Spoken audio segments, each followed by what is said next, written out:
Well, greetings, salutations. Hello, hi, how are you? Howdy. Yeah, Wyoming, howdy is, a lot of people use that one. Well, Daniel chapter 7.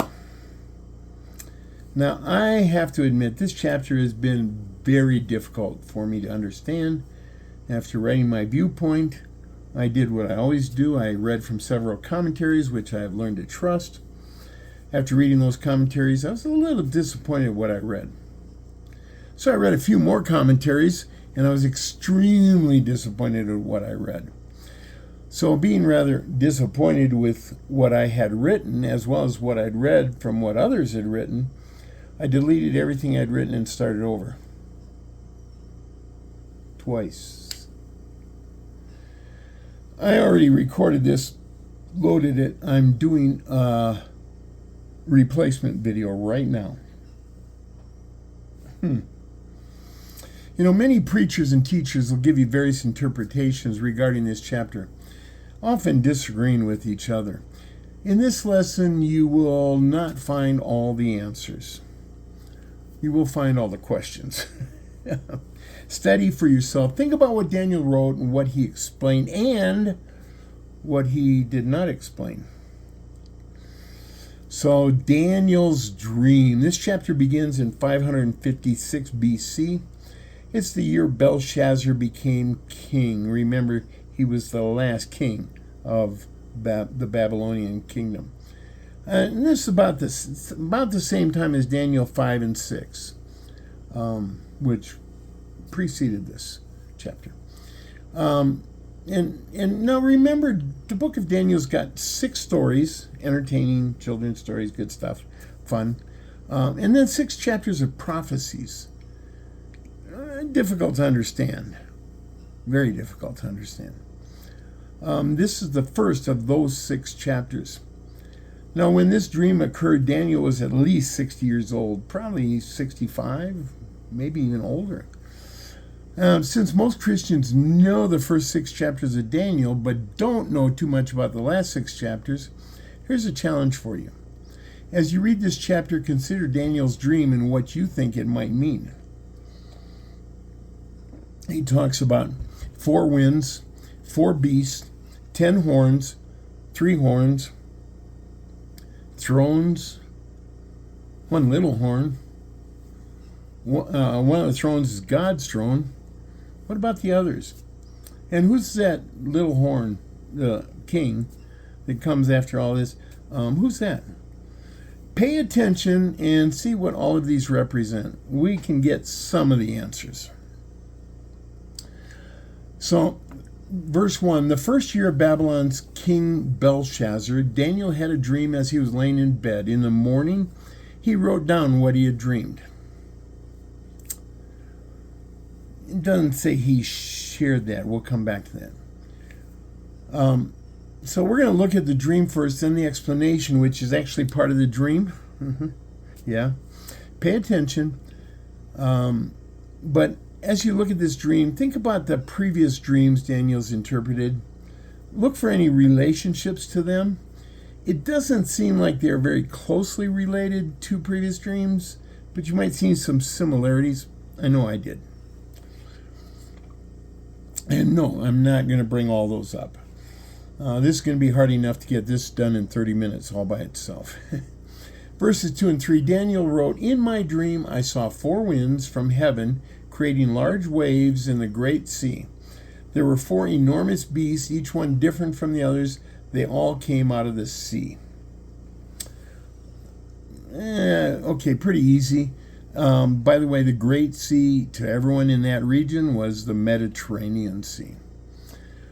So, and Daniel says 4 enormous beasts came out of the sea.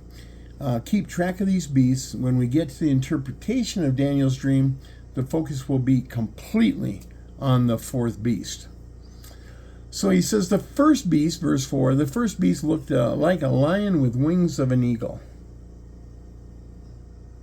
As I watched it, its wings were ripped off and it was left standing on the ground on 2 feet like a human, and it was given a human mind. Now, most Bible teachers equate this beast to the Babylonian Empire. Daniel never says that. I don't believe it. Let's keep going. Verse 5. After that, the second beast looked like a bear. It rose up on one side with 3 ribs in its jaws. A voice told it to stand up and fill your belly with flesh. Most Bibles equate this beast to the Persian Empire. Daniel never says that, and I don't believe that.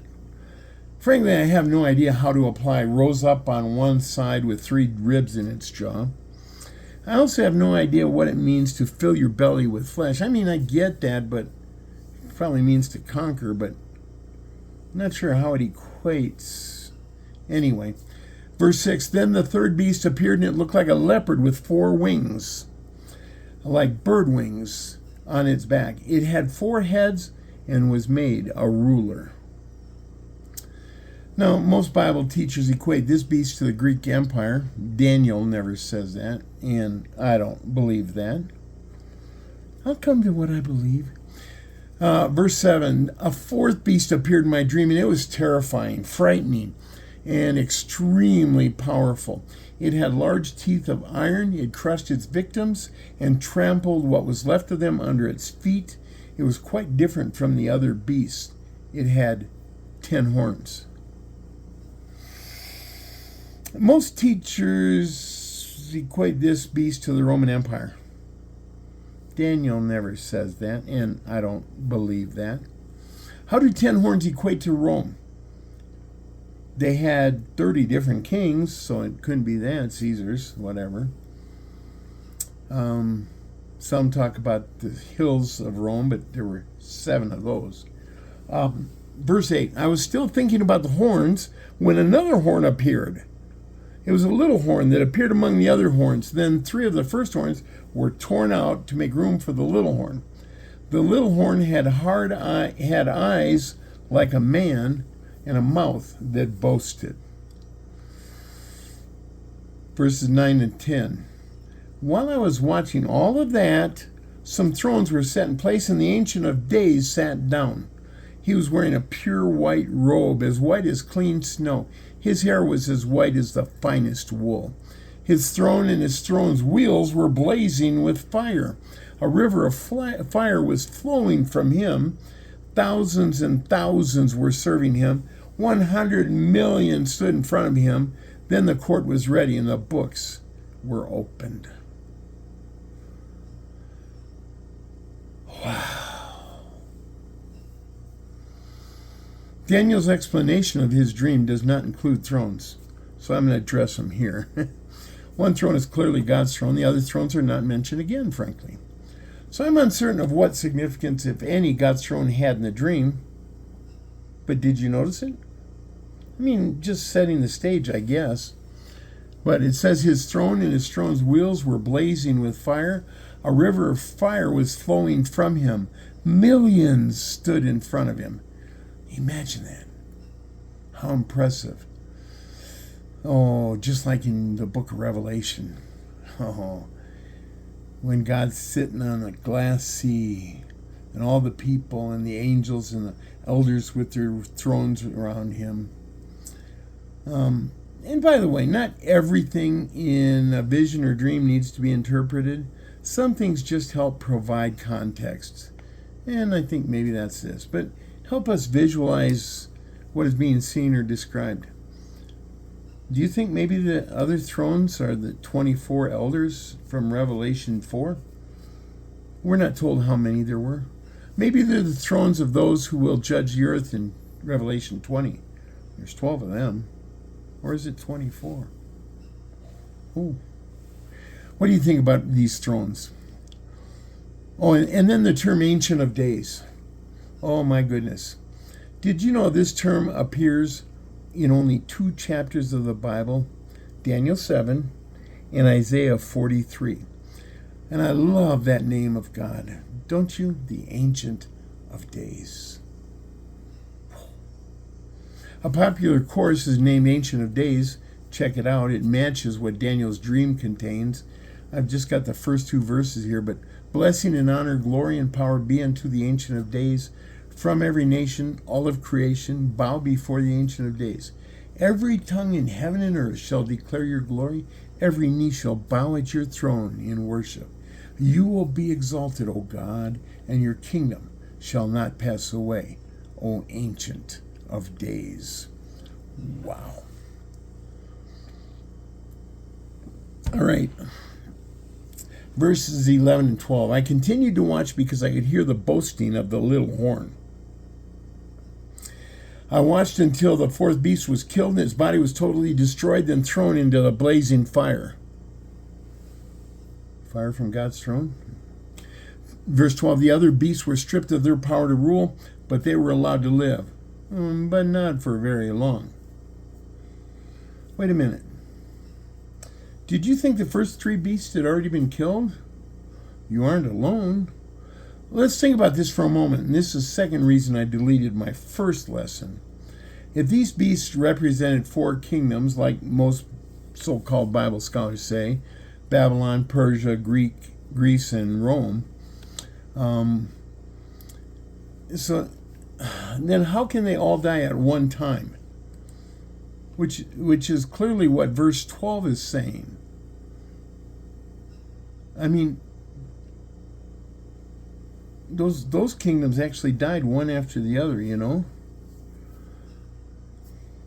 Confused? Welcome to the club. Verses 13 and 14. During my dream that night, I saw someone that looked like a son of man coming from heaven on clouds. He approached the Ancient of Days and was led into his presence. The Son of Man was given authority, honor, and the power to rule every nation and every person, regardless of what language they spoke. Everyone worshipped him. His reign will last forever. It will never end. His kingdom will never be destroyed. After four beasts, don't you think Daniel felt good to see the Son of Man coming from heaven on clouds? He approached the Ancient of Days and was led into his presence. The Son of Man was given the authority, honor, and power to rule over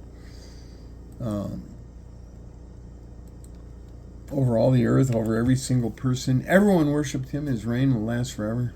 Wow. Son of Man. Hey, that's a term we know, right? Jesus, the Messiah, the Son of God. He called himself the Son of Man often in the Gospels. Did you realize that name was used in the Old Testament? But this is the only passage in the Old Testament which uses Son of Man to clearly refer to the Messiah. A couple other places, it sort of kind of might be alluding to the Messiah, but I don't think it really is. Leave you to do the research on that one. Or you can ask for help. We'll do it together. I love that. So let's get to the explanation. Daniel's having trouble understanding his dream, okay? So he's going to ask for help in the dream. And remember, people, there's nothing wrong with asking for help throughout your life, including help for spiritual understanding, like Daniel did. So 4 winds, 4 beasts, 10 horns, 3 horns. King comes after that, the little horn. How you doing on figuring all this out, huh? What do they represent? 15 to 18. I, Daniel, was quite disturbed by what I had seen. So I went to one of those standing in front of the Ancient of Days and asked him what all this meant. He explained things this way. The 4 beasts represent 4 earthly kingdoms that will appear. But eventually the people of the Most High will be given the kingdom and they will rule forever. Will appear. Will appear. That means that it can't be Babylon because that's already there. Will appear. It's future. But most so-called Bible scholars tend to agree that it's Babylon, Persia, Greece, and Rome. But when you get to the Rome part, the 4th beast, even those scholars have trouble with that, and so do I.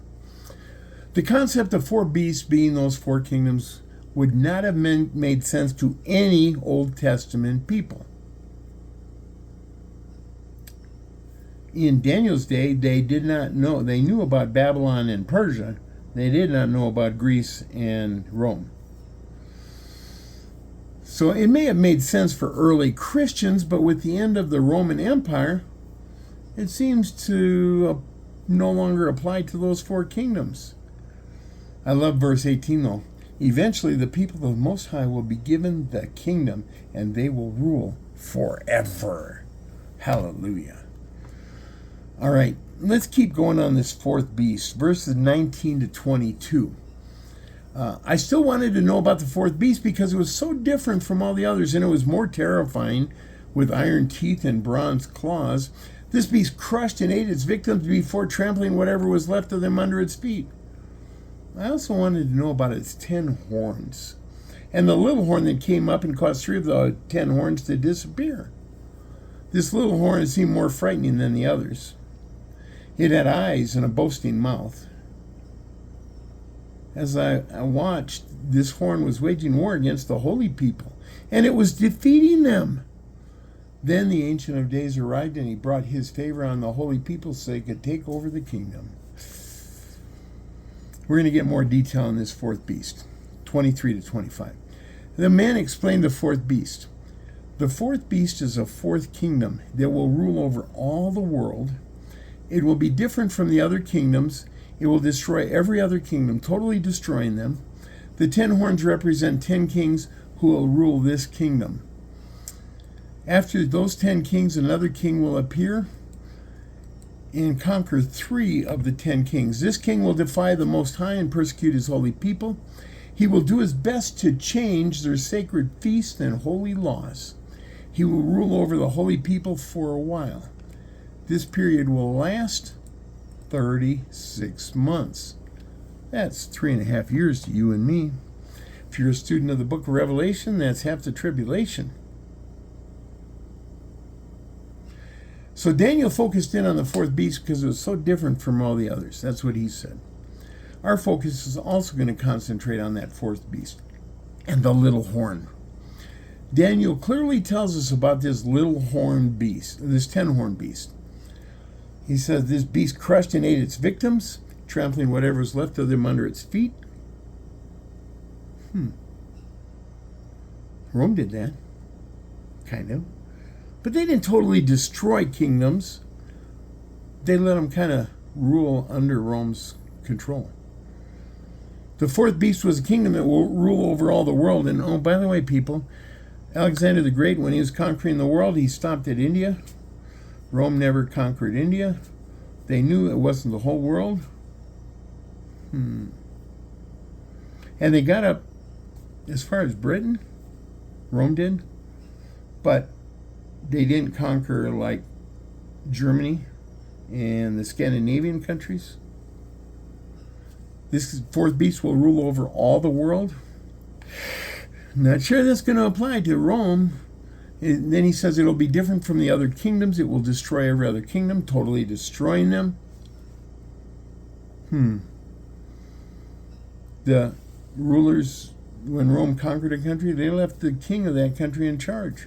He just had to pay them tribute. The 10 horns represent 10 kings who will rule this kingdom. What, the whole world's divided into 10 parts? Maybe. But after those 10 kings, another king will appear and will conquer 3 of the kings. 3 of the 10.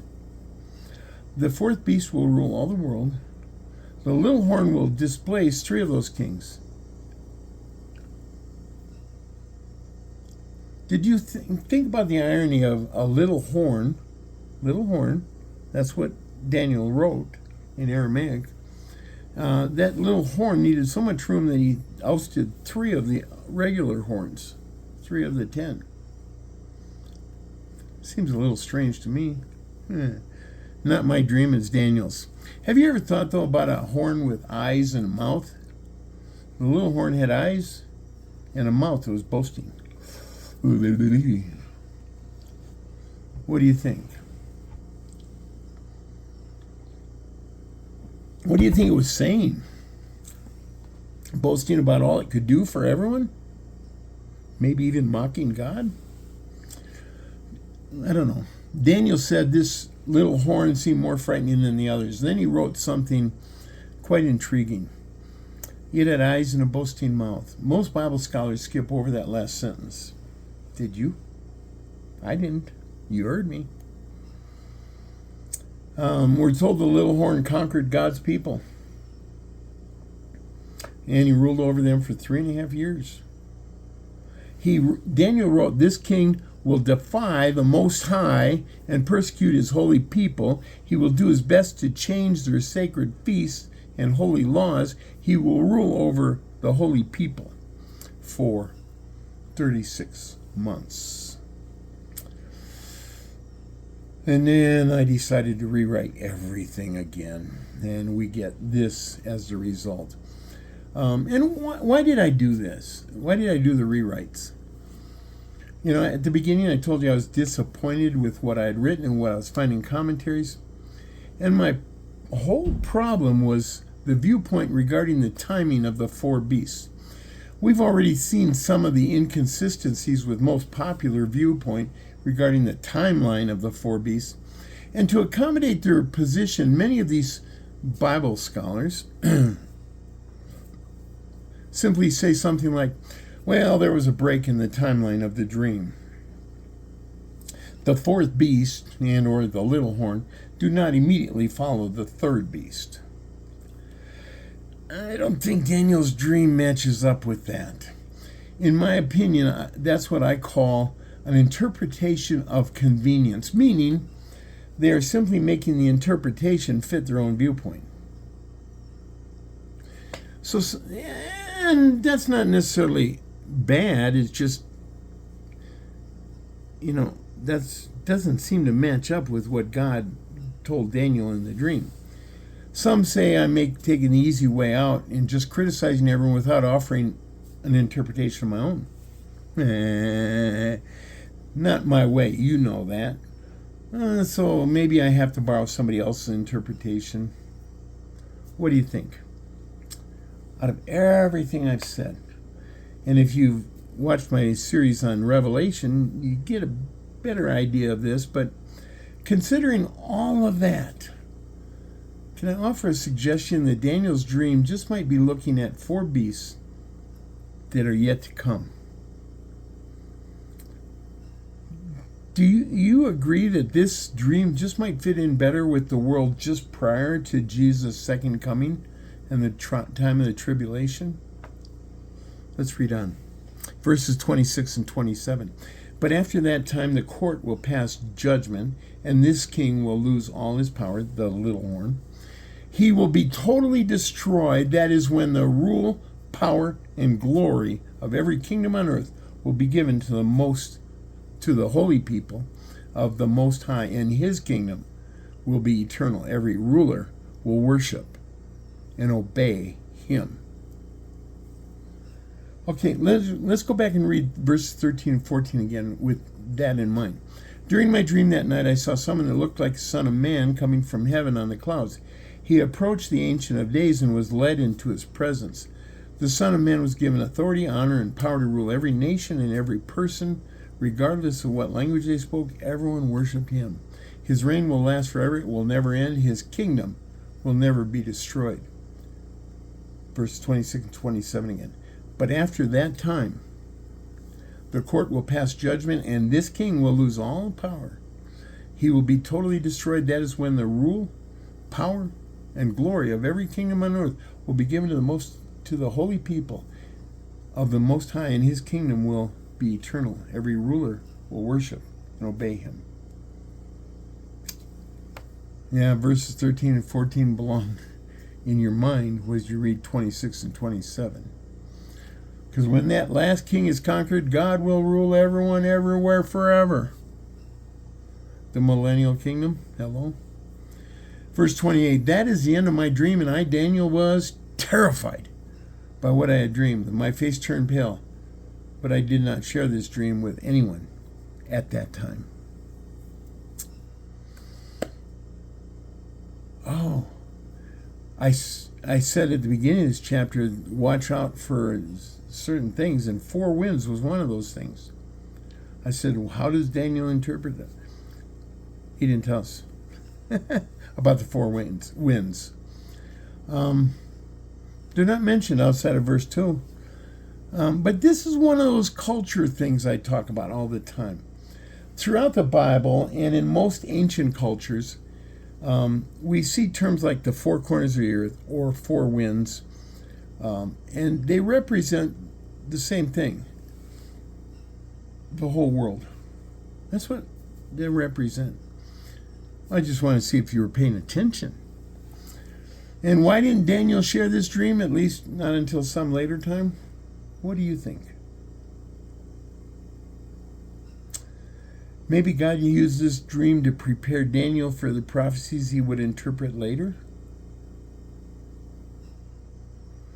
In Revelation 10:4, John was told not to write down this one section of his apocalypse, as they call it, the apocalypse of John, or Revelation, the revealing. Don't write down this piece of it, John. Perhaps God told Daniel not to share the dream, and then he told him to write it down, though. What do you believe? If you watched the second version, because I never recorded the first version, then is the third version better than the second version?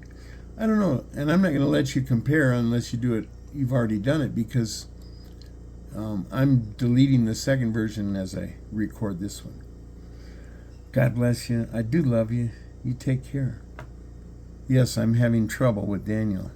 How about you?